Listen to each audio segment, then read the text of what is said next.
வணக்கம். என் குருநாதர் எழுத்து சித்தர் பாலகுமாரன் சார் அவர்களை மனதார வணங்கிவிட்டு உங்களுடன் பேச தொடங்குகிறேன். உங்களுக்கு பிடித்த நடிகர் யாரு அப்படின்னு கேட்டா யார சொல்லுவீங்க? இன்னைக்கு இருக்கிற கமல், ரஜினி, தனுஷ், விஜய், அஜித், இப்படி நிறைய பேரை நம்மெல்லாம் சொல்லுவோம் இல்லையா?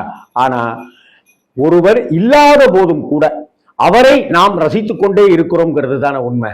அந்த வகையில் என்னுடைய நண்பர் என்கிட்ட கேட்டார், உனக்கு பிடிச்சவர் டைரக்டர் யார் அப்படின்னு. நான் பாலச்சந்தர் சார் பேரை சொன்னேன், ஸ்ரீதர் சார் பேரை சொன்னேன். உனக்கு பிடிச்ச குணச்சித்திர நடிகர் யார் அப்படின்னும் போது காமெடி ப்ளஸ் குணச்சித்திரத்தில் கலக்கி எடுத்த நாகேஷ் அவர்கள் அப்படின்னு சொன்னேன்.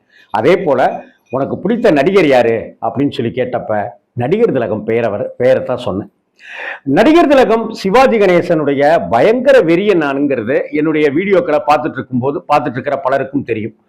அது மட்டும் இல்லாம சிவாஜி சார்னு இல்லை, எம்ஜிஆர் சார் அவர்களையே எனக்கு ரொம்ப பிடிக்கும் தான். ஜெமினி கணேசன் அவர்களுடைய நடிப்பும் எனக்கு ரொம்ப ரொம்ப பிடிக்கும் தான். அதுல எந்த மாற்றமுமே கிடையாது. குறிப்பா சிவாஜி சாரை பத்தி சொல்லும் பொழுது மெரினாவில் டாக்டர் கலைஞர் அவர்கள் அவருடைய ஆட்சியில அந்த ராதாகிருஷ்ணன் ரோடு நேரா அந்த இடத்துல முட்டுகிற மெரினா பீச், அந்த இடத்துல நடிகர் திலகத்துக்கு செவாலியே சிவாஜி அவர்களுக்கு ஒரு அழகான அட்டகாசமான சிலை வச்சிருந்தார். அந்த சிலை பார்க்கும்போது அவ்வளவு சந்தோஷமா இருந்தது. நடிகர் திலகத்துக்கு ஒரு அட்டகாசமான சிலை, தன்னுடைய நண்பன் சிவாஜி அவர்களுக்கு தன்னுடைய உயிர் தோழரான கலைஞர் அவர்கள் இப்படி ஒரு சிலை வச்சிருக்காரு அப்படின்னு. இன்னொன்னு, உலகத்துல எங்கெல்லாமோ இருக்கிற எத்தனையோ மக்கள் செல்கிற இடம்தான் மிக முக்கியமான மிகப்பெரிய கடற்கரையாக இருக்கிற மெரினா பீச்.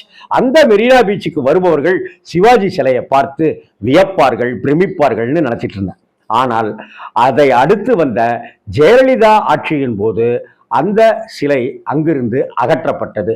டிராபிக்கு அது இதுன்னு ஏதேதோ காரணங்கள் சொல்லப்பட்டன. அதை அடுத்து கோர்ட்டு வழக்கு அப்படி இப்படின்லாம் போய் இன்னைக்கு அந்த சிலை யார் கண்ணிலையுமே படாத அளவுக்கு அந்த பழைய சத்யா ஸ்டுடியோவுக்கு எதிர்த்தாப்புல அவருக்கு ஒரு மணிமண்டபமும் கட்டி அந்த இடத்துக்குள்ளார சிவாஜி சிலையை வச்சிருக்காங்க. அந்த பகுதியில் போறவங்க வரவங்க மட்டும்தான் அந்த சிலையை பார்க்க முடியும். இதெல்லாம் மனசுல ஒரு வேதனையாவே இருந்துட்டு இருந்துச்சு. இந்த நிலையில் தமிழகத்துல சிவாஜி கணேசன் அவர்களுக்கு திருச்சி மாநகரத்துல ஒரு சிலை வைக்கப்படுது அப்படின்னு சொன்னப்ப ரொம்ப சந்தோஷப்பட்டேன். அதற்கு காரணங்கள் நிறையவே இருக்கு. ஒண்ணு, சிவாஜி அவர்கள் விழுப்புரத்தை சேர்ந்தவர் அப்படின்னு சொன்னாலும் கூட அவருடைய அப்பா திருச்சி பொன்மலை ரயில்வே ஒர்க் ஷாப்ல வேலை பார்த்தவர். எங்க அப்பாவும் திருச்சி பொன்மலை ரயில்வே ஒர்க் ஷாப்ல தான் வேலை பார்த்தார். ரெண்டாவது விஷயம், திருச்சியில சங்கிலியாண்டபுரத்துல தான் சிவாஜி அவர்களுடைய வீடு இருந்துச்சு. அதனால திருச்சியில் சிவாஜிக்கு சிலை அப்படிங்கிறது சால பொருத்தம் அப்படின்னு தான் நான் நினைச்சிட்டு இருந்தேன். மூணாவது விஷயம், திருச்சியில சிவாஜி சிலை வைக்கப்பட்ட இடம், திருச்சியில பிரபாத் அப்படின்னு ஒரு தேட்டர் உண்டு. அந்த பிரபாத் தேட்டருக்கு எதிர்த்தாப்புல தான் சிவாஜியோட சிலை வைக்கப்பட்டது. ஆனால் பிரபாத் தேட்டருங்கிறது அப்போ கிடையாது, இப்பவும் கிடையாது. பிரபாத் தேட்டர் ஆனால் சரித்திர முக்கியத்துவம் வாய்ந்த ஒரு திரையரங்கம். என்ன காரணம் அப்படின்னா, நடிகர் திலகம் சிவாஜி கணேசன் அவர்களுடைய திரைப்படங்கள் ரிலீஸ் ஆனிச்சுனாக்க அது திருச்சியில பிரபாத் தேட்டர்ல தான் ரிலீஸ் ஆகும்.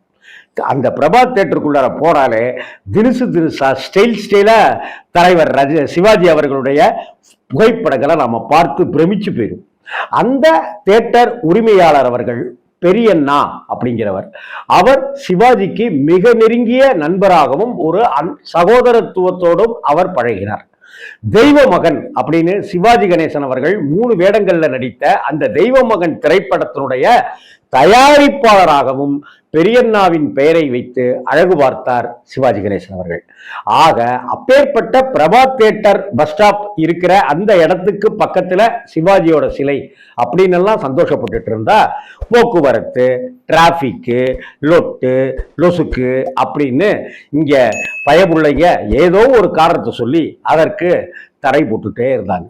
பல வருடங்களாக அப்படித்தான் இருந்தது. கடந்த 8 மாதங்களுக்கு முன்னாடி கூட நானும் என் மனைவி கிருத்தியாவும் அந்த இடத்துக்கு போயிருந்தப்ப அங்க மூடப்பட்டிருந்த அந்த சிவாஜி சிலை கிட்ட ஒரு 10 நிமிடம் நின்று நான் கிருத்தியாட்ட சிவாஜியை பற்றியும் பிரபா தேட்டர் பற்றியும் சங்கிலியாண்டபுரத்தில் அவர் வாழ்ந்ததை பற்றியும் என் மனைவிகிட்ட நான் சொல்லிகிட்டே இருந்து ஒரு இரவு நேரத்தில் ஒரு ஃபோட்டோ ஒன்று எடுத்துக்கிட்டு அப்படியே வந்தேன். இன்னைக்கு ரொம்ப சந்தோஷமா இருக்கு அப்படின்னு சொல்றது என்ன அப்படின்னு பார்த்தா, அந்த சிவாஜியினுடைய சிலை உயிர் பெற்றிருக்கிறது.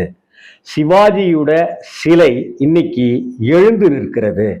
சிவாஜி கணேசனை போலவே கம்பீரமாக அந்த சிலை காட்சி தருகிறது. முதல்வர் ஸ்டாலினுக்கு, அமைச்சர் KN நேருவுக்கு, அமைச்சர் அன்பில் மகேஷ் பொய்யாமொழி அவர்களுக்கு இந்த தருணத்தில் நாம நன்றி செலுத்த கடமைப்பட்டிருக்கோம், ஒரு சிவாஜி ரசிகன் அப்படிங்கிற அடிப்படையில். அது மட்டும் இல்லாமல் திருச்சி மாநகராட்சி அன்பழகன் அண்ணன் முதலானவருக்கும் நம்ம நன்றியை தெரிவிச்சுக்கணும். ரைட்டு, இங்க இருக்கு இந்த இடத்துல பிரபா தேட்டர்கிட்ட இந்த முனையில சிவாஜி சிலை வைக்கிறதா உங்களுக்கு டிராபிக் பிரச்சனை எல்லாம் சொல்றீங்க, நாங்க வேற இடத்துல வச்சுக்கிறோம் அப்படின்னு சொல்லி அட்டகாசமான ஒரு இடத்துல சிவாஜி அவர்களுக்கு சிலை அங்க ஸ்தாபித்து இன்னைக்கு முதல்வர் ஸ்டாலின் அவர்கள் அந்த விழாவை துவக்கி வைத்து சிலையை திறந்து வைத்து கொண்டாடி திருச்சி மாநகரமே அவ்வளவு சந்தோஷம். அது மட்டும் இல்லாம சிவாஜி அவர்களுடைய குடும்பத்தார் பிரபு அவர்கள், ராம்குமார் அவர்கள், விக்ரம் பிரபு அவர்கள் உள்ளிட்ட சிவாஜியினுடைய குடும்பத்தாரையும் அந்த விழாவுக்கு அழைத்து கௌரவப்படுத்தி இருக்கிறார் முதல்வர் ஸ்டாலின் அவர்கள். ஒரு சிவாஜியினுடைய ரசிகன் அப்படிங்கிற அடிப்படையில, ஒரு சிவாஜியினுடைய பயங்கர வெறியன் அப்படிங்கிற அடிப்படையில, தமிழ் சினிமாவை ரொம்ப ரொம்ப ரொம்ப ரொம்ப லவ் பண்ணிட்டு இருக்கிறேங்கிற அடிப்படையில இந்த திருச்சியில் சிவாஜியினுடைய சிலை திறப்பு அப்படிங்கிறத ரொம்ப சந்தோஷமா, மனசுக்கு ஆதரவும் ஆறுதலும் இதமும் பதமும் தரக்கூடிய விஷயமா பார்க்கிறேன். சிவாஜி சாருடைய சிலைக்கு ஒரு சல்யூட். வணக்கம்.